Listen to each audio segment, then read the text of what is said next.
Yeah, and I want to just add too to the conversation. So I think that what has been said has been really helpful. I do think that there are some activities that are out there in terms of ways that you can explore a person's disability identity and kind of see where they're at and so forth. So I've written a journal article about this called Disability Identity and Allyship in Rehabilitation Psychology, which I can put the link to the article in the chat box. But in that particular article, there are a couple activities and sentence frames that we have provided for rehabilitation counselors, rehabilitation psychologists to at least facilitate a conversation of where somebody might be at. So to the original question of, you know, assessing where somebody really is at, as opposed to just ignoring that disability identity as a part of the conversation. But that said, and to the great points that were made by Winter and Chastity, we also have to be careful to not assume that everything is a disability issue, like, because it may not be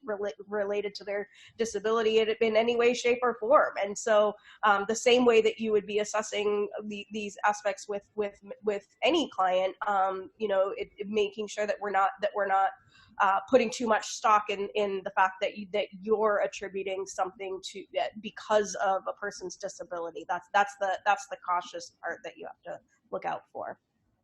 And I want to add an intersectional understanding of this too, is that certain pockets of disabled people, certain groups, may not self-identify to cultural dynamics. You know, we have to understand intersectionality here. We're dealing with communities of color. You know, there is a resistance to that because of, you know, I'm going to use the Black community as an example, adding one more thing to the identity pot.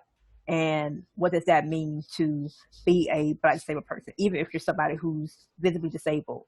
You know, having that detachment there, you know, in some way to survival mechanism. So you have to be mindful of your own judgment as to why somebody may not self-identify or may not be comfortable in their skin.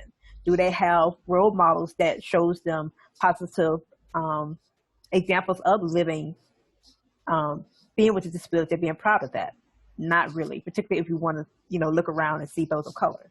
So you have to think about the fact that a lot of people do not see themselves and see the possibilities of the life they can live because their representation isn't there. So really taking a moment to pause and think about where is this resistance, this quote unquote self-loathing is coming from. You know, people need to see disabled people thrive and not see us on the, you know, the charity model with the telethons, you know, or things of that nature, thinking that we cannot, you know, live full lives, like we cannot go to school or have our own homes or have a family. All those things impact how we feel within these disabled bodies and minds, and what the type of life that we can have in what society tells us that we're supposed to have as people. But being disabled, you know, you can be limited into your own dreams and your aspirations of what that looks like if you don't see it.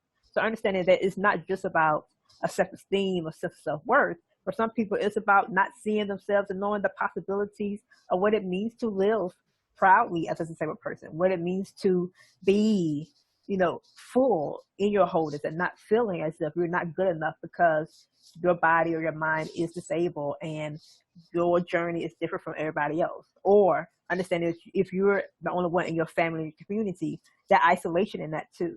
So really taking to more of a holistic understanding of the disabled experience that goes beyond what your own practice is and looking at the history of that person. You know, do they have support systems? You know, do they engage with other disabled people? Do they have that network? Or are they isolated? Do their family keep them to themselves?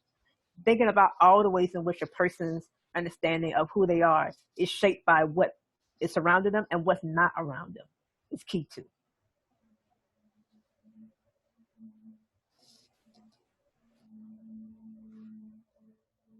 Hey, thank you very much. We do have another question, and it seems to align with the responses we just had from both Jalea and from Melissa.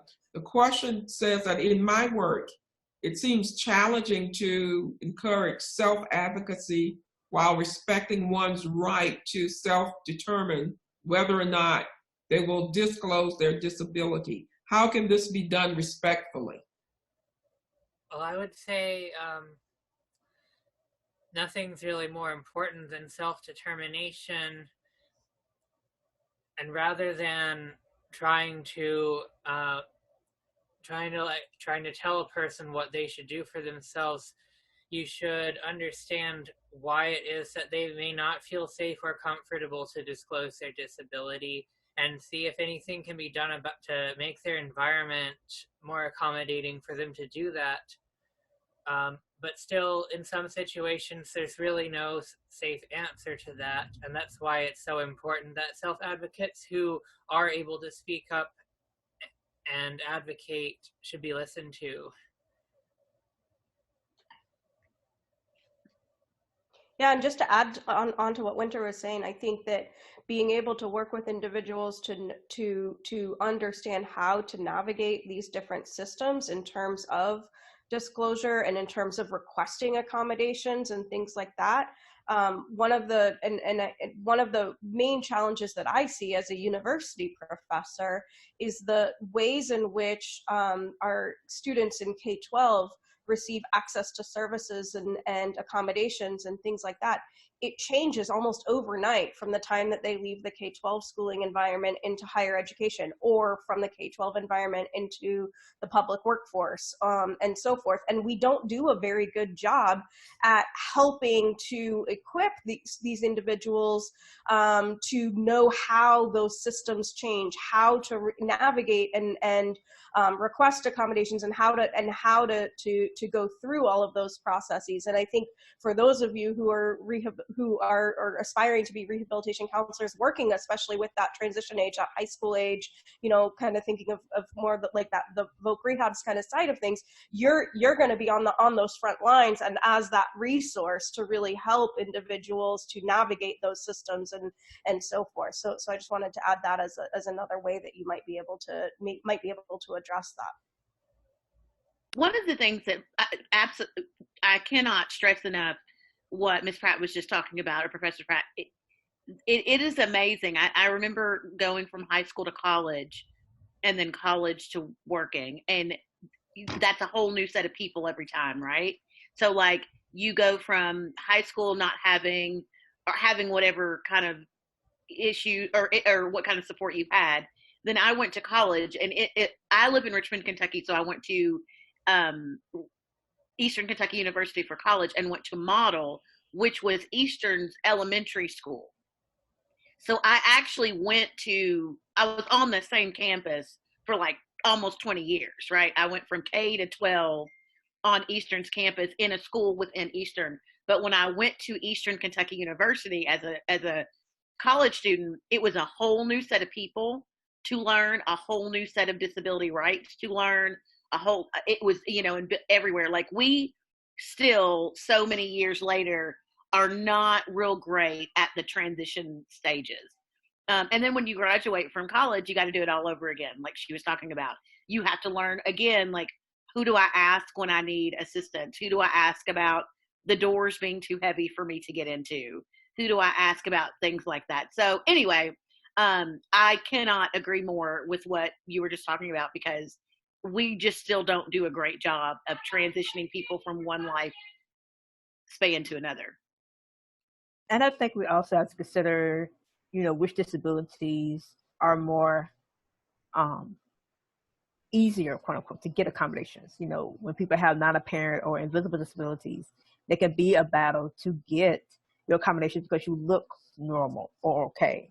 So just understanding that even that experiences of one's past of getting services, did they have difficulty? Did they not? Did they get shamed about it? Did they get questioned? All those things are factors to consider in somebody's resistance to disclose. Because if they're coming to you, you're a new person. They coming to you with past experiences of either good and or bad. So just taking that into consideration and not taking it intentionally, like someone's trying to kind of get over on you or trying to avoid something, but maybe they've been conditioned. Disabled people are conditioned in many ways to, either downplay our disability, think we don't need the help, be conditioned into having to defend ourselves. There's so much conditioning as a disabled person you have to do. And if your disabilities are visible or not, that adds a layer to that. So just being very conscious of, again, your own privilege, your own biases, your own understanding as to why someone may be more comfortable or not disclosing. Thank you very much. That was very good discussion. We do have one more question that I think ties directly into this. And this question is saying there is an increasing understanding of white frailty. Do you experience an able frailty when activists try to bring items to light? How do you effectively respond to such?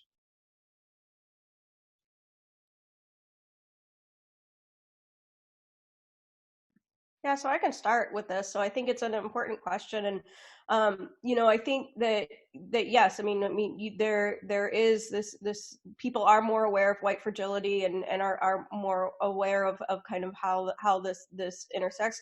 For me personally, I think that part of being a good ally is that we actually need non-disabled people to be allies as well.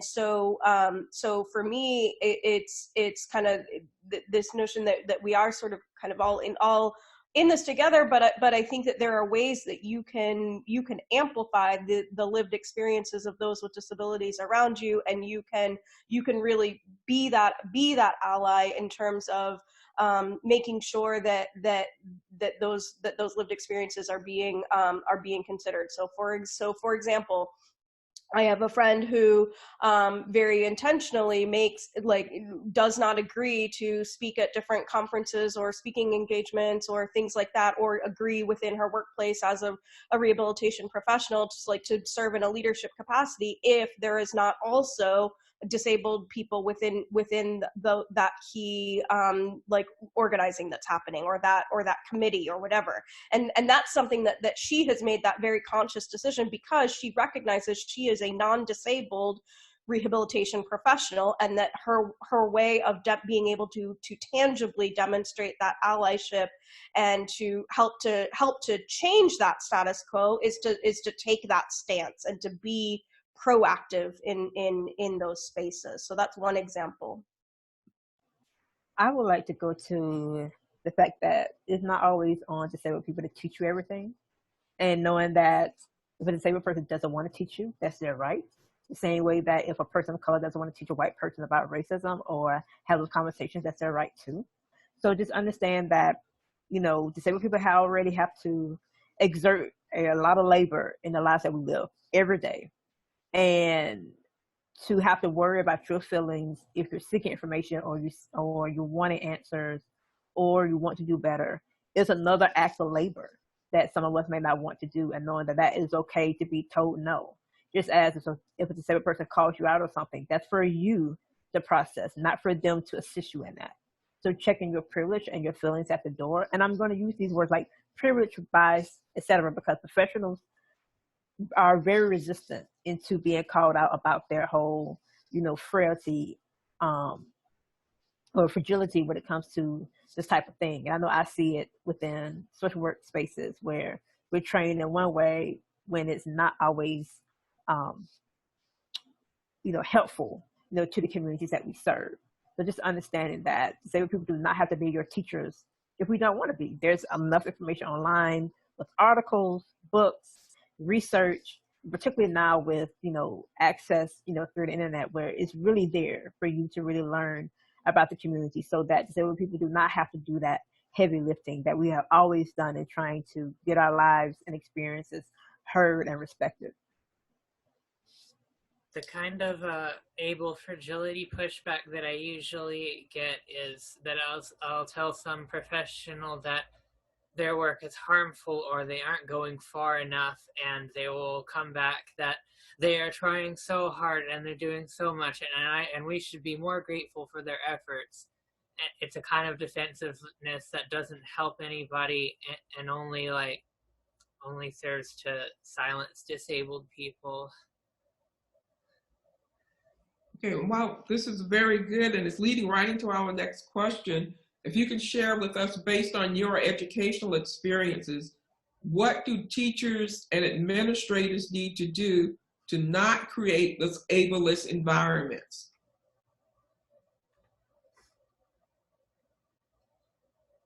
Yeah, so I think, oh, sorry. Go ahead, Chastity. Are you sure? Yeah, okay. Yeah, all good. I think that ultimately how you try your best to limit to change the narrative is you you meet every child where they, I really believe that if you meet people where they are and you do that honestly and wholeheartedly, you, for the most part, create very, you will realize that there are a lot of times that children in general adapt very easily to their environment, regardless of disability or not. And when you put some work into using other classmates and using other people around them to build relationships, and you building those like helping relationships within your classrooms and within those little communities of classes, it naturally kind of starts to do that on its own. And then you notice that everybody kind of is in the same, a little bit more in the same boat. There are going to be moments where you are up against a kiddo with a disability that can't function in the same way as everybody else. However, I do believe that there's always ways to make everybody a part of the same conversation. You just kind of have to think out of the box a little bit. I was very fortunate that I went to a school where I'm old enough that they didn't do aids at Model. There was no aids. So all of my friends did all of that for me. When I needed help and I needed something to be carried, or I needed something, my pants to be zipped, whatever it was, like that all happened through relationships with my peers. And it really made a huge difference on my ability to feel like I could go out into the world and do anything, because everybody around me worked with me to figure out how to do it. So anytime you can use those moments to say, okay, how can we all create a more level classroom, or a more level meeting, or more whatever, I think you're going in the right direction. Yeah, and I'll just add to this, and I think it also ties into actually the comment that Frankie shared from their own experience as well in the chat space. I think that just being a human and treating disabled individuals with dignity is fundamentally important. I think as rehabilitation counselors, not imposing restrictions or limits on someone just because you think you know, because that's what we're talking about in terms of imposing ableist opinions and beliefs. So from my own example, as I shared with my own high school example, I mean, there were countless examples of educators and people that were way more educated than me at the time in terms of formal education, and they imposed these types of restrictions and tried to stunt my growth. So I was as my sophomore year in English class, and the teacher had to relocate to an accessible portion of the building. And when she was taking roll on that first day of class, she got to my name, said, "What are you doing in an honors level English class? It's not like you can go to college anyway." This wasn't that long ago. I'm not that old. I mean, I know I'm a little bit older than some of you, but like, so that to me, it was things like that. So not only was this teacher in a position of power over me, being the person grading me and so forth, was not only embarrassing me, but she was also very blatantly telling me, like wearing it on her sleeve, that she felt like I was not capable of amounting to much of anything simply because of having a disability. And so I think that back to the original question in terms of what, don't do that. That's like, in terms of how to create non-ableist environments. It's being aware and sensitive to not only your own potentially ableist thoughts, but also those of others, and being willing to go out on a limb and to call that out. I think one thing I want educators to understand, particularly when we talk about special education, is that special education is a racist and ableist institution. That is in which you are functioning in reaching disabled students, particularly those of color. Understanding that truth is the first battle. Second would be to ensure that disabled students, regardless of whether they're mainstream or in special education classes, are able to engage with each other. I know for me, I was in mainstream classes due to my physical disability, and there was still the separation of disabled students, the handful of us that was in mainstream versus those who were in the traditional special education classes, and how that created this divide of not being able to, quote unquote, understand those students in the class because they were, quote unquote, different from me because I wasn't, or they went with my other classmates in our classes. So understanding how that segregation can really create a sense of isolation and an unintentional hierarchy between the disabled students. And, you know, we have to understand that students don't understand that. They just know, like, hey, these are my friends over here, these are these kids over there. And understanding that how when we separate our kids from each other, that does not allow any of them to have a sense of disability pride, to create their own disability community at an early age, which can foster some of that self-esteem and that self-confidence with their disabled bodies and minds that we talked about earlier. So understanding how structurally the education system really creates a hierarchy and a separation, and how that impacts how disabled students look at themselves as they are growing, and then when they transition out of that system into the real world. And understanding your role as a practitioner to unlearn some of the ableist teachings that goes with the special education umbrella, because there's a lot of learning that educators have to do, and that's not always on the students to do so. I remember growing up hearing some of the teachers who were with the special ed students, you know, some of the things they were saying, and even as a child, I knew that what they were saying wasn't right or wasn't healthy or nice, but I was a kid. That wasn't my part to say. So kids understand the language that you're using as an educator in talking about other disabled students, particularly if it's more negative, if their capacity level or their ability level, you know, is more significant. How I remember comments of, I don't know why their parents send them to school anyway, because they just sit here and we're just babysitters. Those type of comments are not appropriate to say in front of any child, you know, but I think sometimes professionals, teachers get comfortable in saying it to the disabled students that are worthy, or disabled students that they deem as good students, about the disabled students that they don't see why are they here.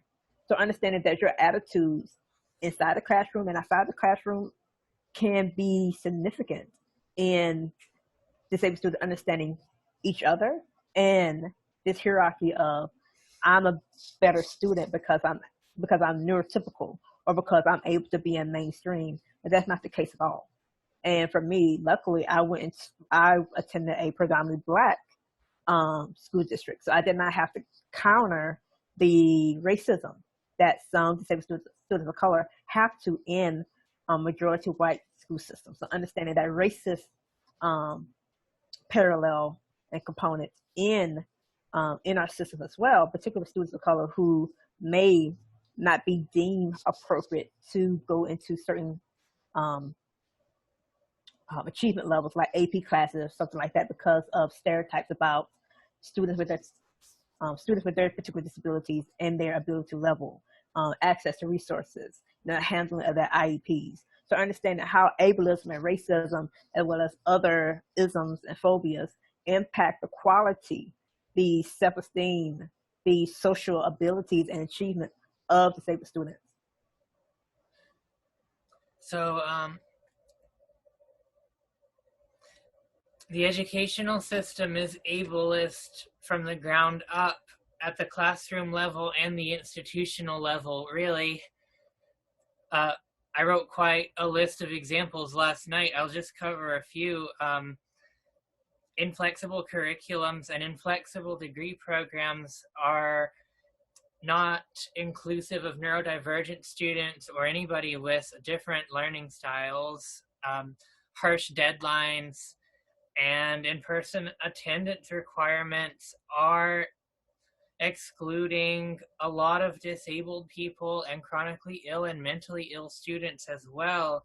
The pandemic has forced schools everywhere to demonstrate that actually it has been possible for some time to attend classes remotely, and that the requirement for autistic students to go to some classroom that is sensory held to them is completely arbitrary.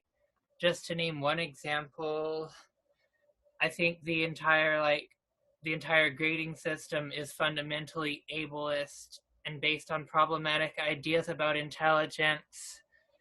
the hyper focus that many curricula have on things like analytical essays is just a bad pedagogy to begin with. This isn't to mention the economic barriers to the educational system.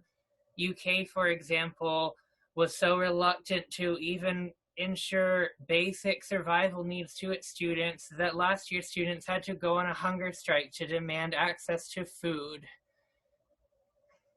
What can you do about it? Well, on all levels, as administrators and teachers, the status quo needs to be rejected strongly.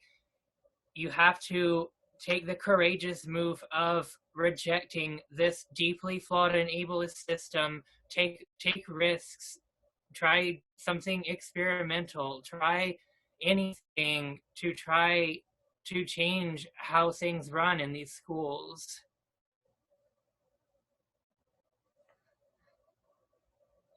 There's a follow-up question to that, saying that those professionals who exhibit these ableism attitudes are not the ones taking these types of training.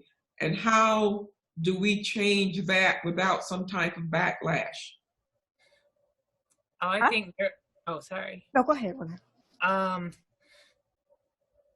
The only thing really to do is require those people to take these trainings and to ensure that those trainings are actually good trainings designed by disabled people. And I think there's going to be backlash, and we can't just coddle ableists and try to avoid their backlash. We just have to be able to take it and not let it change the fact that they need to change.